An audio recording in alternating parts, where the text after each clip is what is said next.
Bonjour René Soglo. C'est la rubrique Le Bon de l'écho. Et Niki était en liesse le week-end écoulé. Des milliers de personnes venues de plusieurs régions du Bénin, mais aussi d'autres pays de la sous-région, ont rallié la cité impériale pour la Gani édition 2025. Une fête culturelle aux retombées économiques importantes, vous nous dites. Oui, du vendredi 5 au dimanche 7 septembre 2025, Niki, la cité impériale a vibré au rythme de l'édition 2025 de la Gani. Une fête identitaire des peuples Baton-Numbo et assimilés qui a rassemblé des milliers de personnes venues non seulement de plusieurs pays de la sous-région, pays du Bénin, ils sont venus du Bénin, mais également de plusieurs pays de la sous-région tels que le Nigeria, le Niger et le Togo. On a même pu apercevoir, comme souvent, des expatriés, des ressortissants européens, asiatiques et bien d'autres continents. C'est dit combien la Gani est une fête d'une grande envergure, mais au-delà de l'aspect culturel, hormis les différents rituels effectués par l'empereur Serotoru Tukosari, accompagné des membres de son gouvernement devant les populations et les autorités. La Gani, c'est aussi d'énormes retombées économiques sous diverses formes. D'abord, les postes de péage et de paysage ont réalisé une sacrée bonne affaire à travers ce déplacement massif vers Niki. C'est vrai qu'il serait difficile d'avoir les chiffres des recettes, mais il faut s'imaginer que des dizaines de millions de francs CFA sont entrés dans les caisses de l'État grâce à la Gani. L'administration communale trouve par ailleurs aussi sa part du gâteau. Les retombées économiques de la Gani sont aussi liées au secteur de l'hébergement et de la restauration. Pendant 3 jours, Niki a grouillé de monde plus que pendant n'importe quelle période de l'année.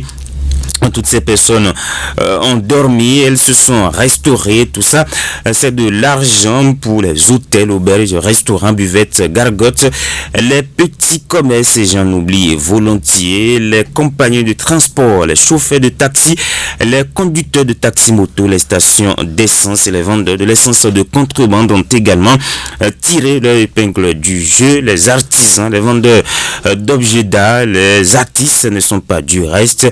Et avant que je n'oublie, on a pu constater la présence remarquable des réseaux GSM, MTN, Bénin, Move Africa et le dernier de la famille Celtis ont chacun déployé un dispositif gigantesque dans la cité impériale, histoire de capter ce grand marché circonstanciel et vendre davantage leur marque. Ces réseaux de téléphonie mobile ont même organisé de géants concerts sur place.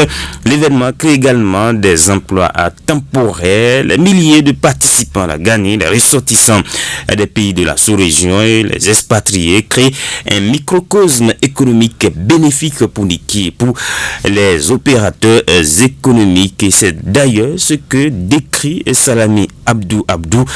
Il est professeur d'économie dans le lycée The Collège du Bénin. On va l'écouter. La Gani édition 2025 a certainement généré des retombées économiques positives pour la cité impériale de Niki.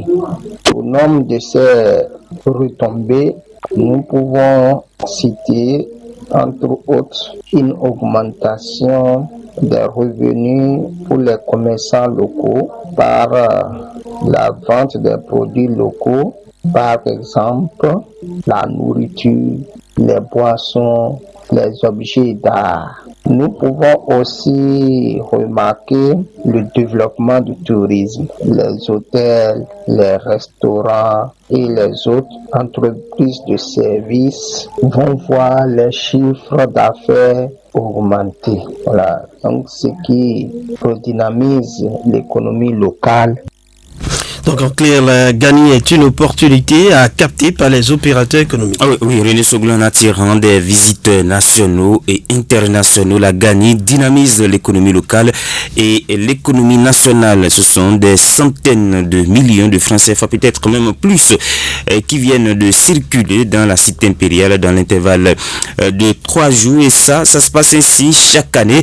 C'est dit que le Baroutem est un véritable pôle de développement économique et touristique, une opportunité à saisir par les opérateurs économiques. Niki, ce sont désormais des opportunités d'investissement dans le secteur de l'hôtellerie, de la restauration, des transports et bien d'autres secteurs, en tout cas en ce qui concerne notamment les services. C'est vrai que ça ne dure que 3 jours la fête, mais avec l'attraction Gani qui draine désormais du monde, beaucoup s'installent dans la cité impériale, sans oublier les touristes qui séjournent à n'importe quelle période de l'année. Et ça, ce sont des opportunités à capter.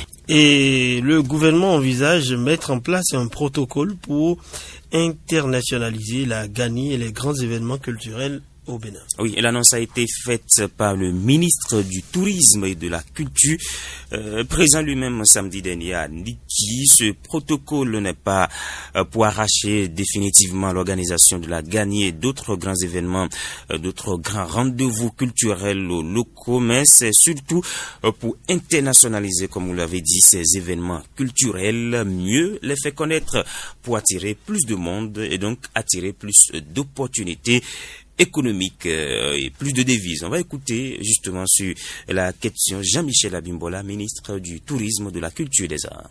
Vous avez pu constater que le palais est très beau. Vous avez pu constater également qu'il y a certainement des insuffisances et c'est surtout pour ça que nous sommes là cette année. Mais nous avons vu que le public était venu massivement. Nous avons vu que les gens ont apprécié ce nouveau palais, ce nouvel écrin et le gouvernement va en tirer plusieurs conséquences pour pouvoir mettre en place un protocole qui servira, quel que soit le responsable qui sera au niveau du ministère de la Culture, que ce soit moi, vous ou un autre.